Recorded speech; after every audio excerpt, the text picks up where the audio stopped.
63 நாயன்மார்கள நற்சூதன் இல்லன்னா மூர்க்க நாயனார்ன்னு அழைக்கப்படுவர் தான் இவர். இவரோட இயற்பெயர் இது கிடையாது.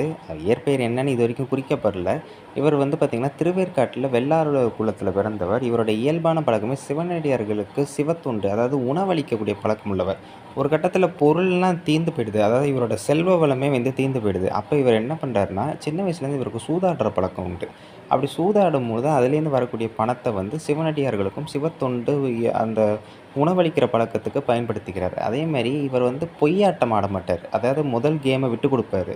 2வது கேம் போக போக அதில ஜெயிச்சு வர காசுல வந்து எல்லாருக்கும் அந்த தொண்டு செய்றவர். இதில மிக முக்கியமா இன்னொரு விஷயம் என்னன்னா, ஒரு கட்டத்தில இவருக்கு எதிரா பயந்துகிட்டு யாருமே ஆட வரல. அதனால ஊர விட்டு காலி பண்ணி கும்பகோணம் வந்து யாராவது பொய்யாட்டம் ஆடுனா அதே இடத்துல கத்தியால குத்திருவாராம். அப்படிப்பட்ட ஒரு மூர்க்கத்தனமான இந்த நாயனார் பின்னால சிவத்தொண்டுகள் பல புரிந்து கும்பகோணத்தில முக்தி அடைந்த அவருடைய குரு பூஜை தான் இன்னைக்கு கார்த்திகை மூலம்.